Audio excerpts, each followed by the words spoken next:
बेगूसराय में पति अपनी पत्नी को रील बनाने से मना करता था, पत्नी नहीं मानी तो उसने तंग आकर उसकी बेरहमी से हत्या कर दी। अलवर में एक महिला रील्स बनाती थी, लेकिन सोशल मीडिया यूजर्स उस पर भद्दे कमेंट करते थे। पति को अच्छा नहीं लगा तो उसने खुद आत्महत्या कर दी। बिलासपुर में 22 साल का लड़का रील बनाने के लिए छज्जे पर चढ़ा तो रील तो बन गई, लेकिन इसकी कीमत उस लड़के को अपनी जान गंवाकर चुकानी पड़ी। गाजीपुर में एक लड़का रील बनाने के लिए रेलवे स्टेशन पर गया और किनारे खड़े होकर अपनी रील बनाने लगा। मनचाही रील तो उसके कैमरे में रिकॉर्ड नहीं हो सकी, लेकिन ट्रेन से भिड़ने के कारण मौके पर उसकी मौत हो गई और उसे अपनी जिंदगी से हाथ धोना पड़ गया। तकनीक के साथ बढ़ती दुनिया में आज रील्स का खुमार जो है वो तेजी से फैल रहा है। लोगों के दिमाग में इसका बुखार इस कदर चढ़ा हुआ है कि लोग भूल गए हैं कि ये जो प्लेटफॉर्म है वो लोगों के मनोरंजन के लिए अस्तित्व में आया था, न कि किसी की जान से खिलवाड़ के लिए।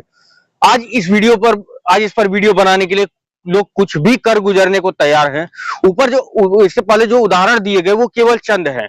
आप आए दिन मीडिया में ऐसी खबरें पढ़ सकते हैं जब रील के चक्कर में लोगों ने अपनी जान गंवाई, या किसी ने अपना घर तोड़ लिया, या किसी ने अपनों को छोड़ दिया। धीरे धीरे ये जो हालात है वो बद से बदतर होते जा रहे हैं।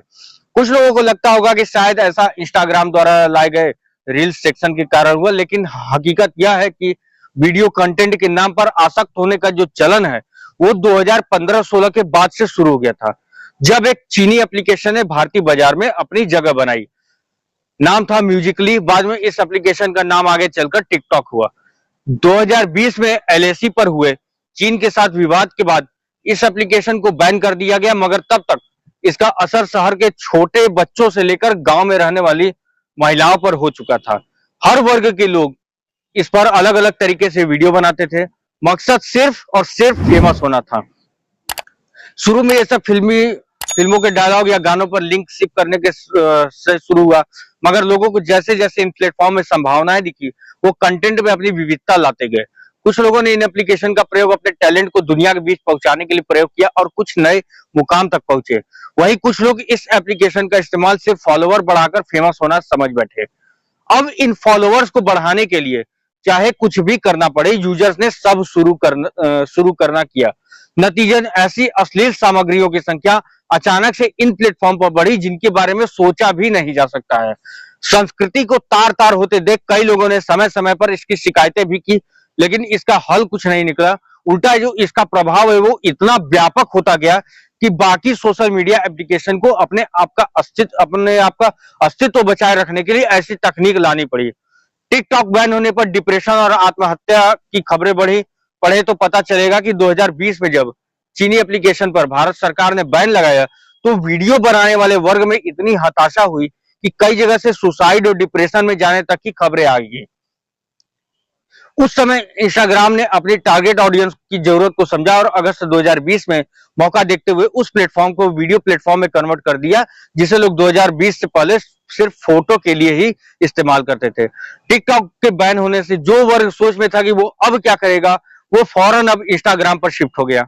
उन्होंने अपनी टिकटॉक वाले कंटेंट को यहाँ पोस्ट करना शुरू कर दिया। इसके बाद यूट्यूब को भी समझ में आ गया कि शॉर्ट वीडियो पर अपने प्लेटफॉर्म लाए बिना वो एक निश्चित वर्ग को अपनी ओर नहीं खींच सकते। नतीजन वह बिन देरी किए सितंबर 2020 तक अपना यूट्यूब शॉर्ट्स का सेक्शन मार्केट में ले आए।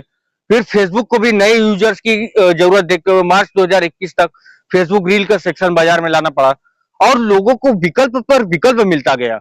इन प्लेटफॉर्मों पर फेमस होने वाले लोगों को आज के समय में इन्फ्लुएंसर कहा जाता है।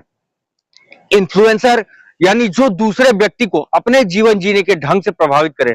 लेकिन सोचने वाली जो बात है वो है कि क्या सच में सोशल मीडिया के इन्फ्लुएंसर सामान्य लोगों पर सकारात्मक असर छोड़ रहे हैं या लोगों को नए तरीके से बीमार बना रहे हैं। जिन लोगों के जीवन जीने की क्वालिटी सोशल मीडिया के कारण सुधरी, उन्होंने अपना प्रचार इतने जोर शोर से किया कि लोग उस जिंदगी की ओर आकर्षित हो गए। उनके दिमाग में घर कर गया कि इन प्लेटफॉर्म पर कैसे भी फेमस होने से पर पैसा मिलता है। इस सोच का असर क्या हुआ, नतीजा सामने है। आज लोग प्राइवेट मोमेंट्स को भी कंटेंट बनाकर परोस रहे हैं।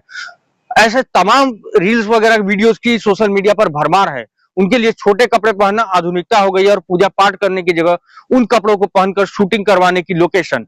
शुरू में इस पर विवाद कम हुआ क्योंकि लोगों को जानकारी ही नहीं थी कि आखिर लोग इस तरह की हरकत क्यों करते हैं। लेकिन धीरे धीरे धार्मिक स्थल भी ऐसी हरकतों के खिलाफ सख्त हो रहे हैं।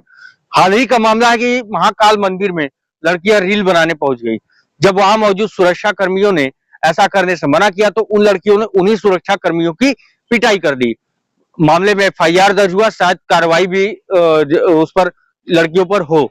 लेकिन हमारे लिए चिंता की बात यह नहीं कि लड़कियों ने ऐसा कैसे कर दिया।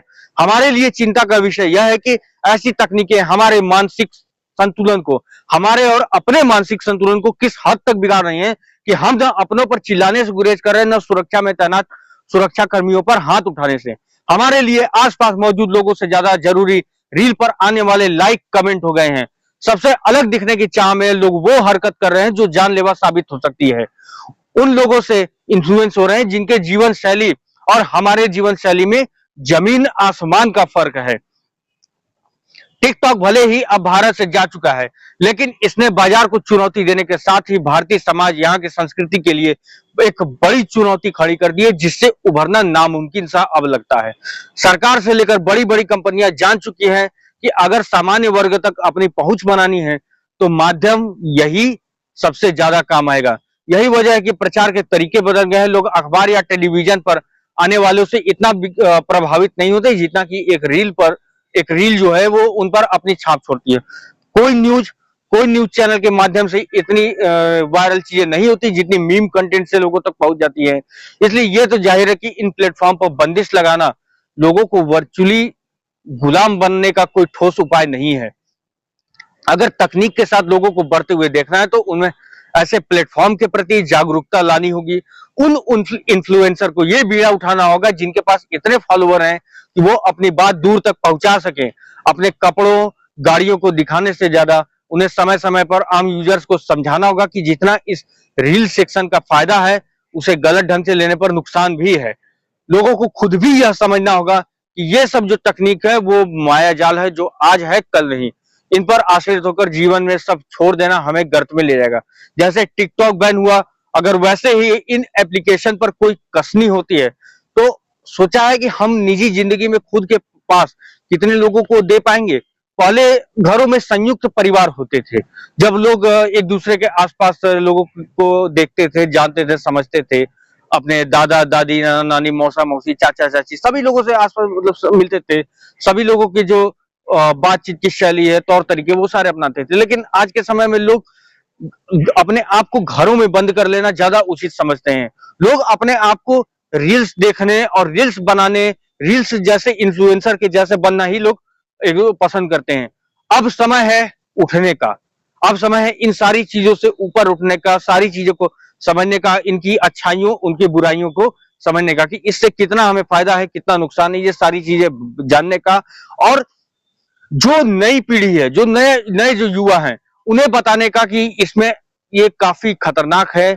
इसे इसके जो दायरे हैं वो बताने का हमें समय है कि इनके दायरे बताए जाएं कि इसके दायरे कितने हैं, ताकि वो लोग अपनी जान जोखिम में न डाल करके रील बनाएं।